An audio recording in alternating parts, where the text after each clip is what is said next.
Okay, happy 100th birthday to Jimmy Carter. Wow, I've been counting this down for a long time, as a lot of people have, I'm sure. And it's finally here. He made it. And, I could probably talk for a half hour about why I'm a fan of this guy. And I'm a conservative. Being a Democrat was something different in the 70s. But, Jimmy Carter has always been notable to me because, A, he's a Christian. And, I don't think he,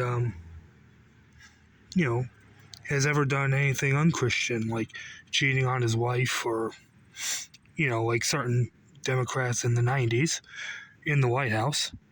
But, there's that. And, I wasn't alive when he was president. But, I think some of the things he did have aged very well. They say not one rocket was fired when he was president. And, he installed solar paneling on the roof of the White House before Reagan took him down. But, he was very knowledgeable about the environment. And right now I'm reading a third book of his. I've read, the first one I read was An Hour Before Daylight, about 12 or 13 years ago. And I read Living Faith in 2013. And right now I'm reading A Full Life, which he wrote when he turned 90. And, it's more stories from when he was younger. And right now I'm at the part where, he's in the Navy. And, he got to work on some of the first nuclear submarines. And, the memory he has is incredible for his age and just the life he's lived. I'm glad, he's written so many books. I want to read more of them. And there's just so many things you can say about him. He's an American, I think an example of the American dream. He defended America in the Navy. And just such a smart man. He talked about going to school, for even while he was in the military to learn taking different kinds of science courses and math courses and just all these things that, a lot of people don't do. And, there's just so much to admire. And when I became a father in 2016, I did this for my first two kids, Prey and Benjamin.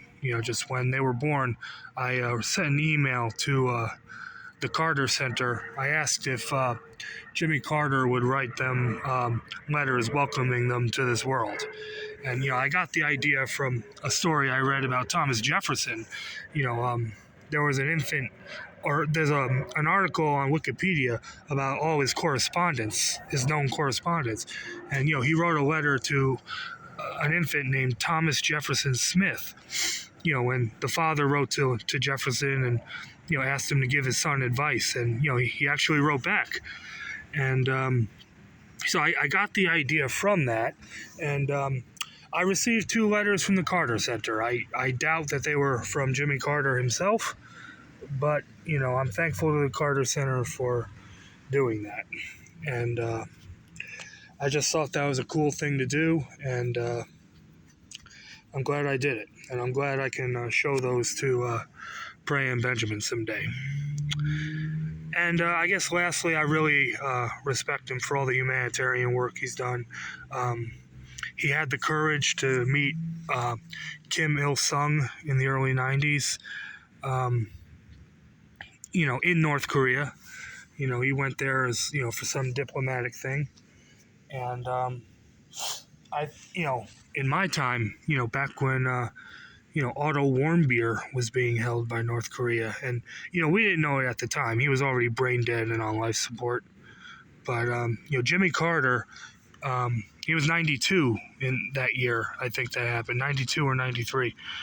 He offered to go to North Korea to negotiate with the government there to to try and secure his release. And, I think that would take courage for a 30-year-old to do, let alone someone in their 90s. And so, just there's all those things. And I think he was a good president. I know he was not popular during his presidency, at least with Republicans. But, that may deserve some reassessment. Or even, if his reputation as president stays the same. I like a phrase I read on Wikipedia. When you get to his, his personal life section or post-presidency, one of those sections, it says, something along the lines of, most people think, he was a better human being than he was president. And, that's a great thing to say about anybody, I think. So, and I think it's true of Jimmy Carter. So I hope he's having a great 100th birthday today. We pray for him and his family. And God bless him.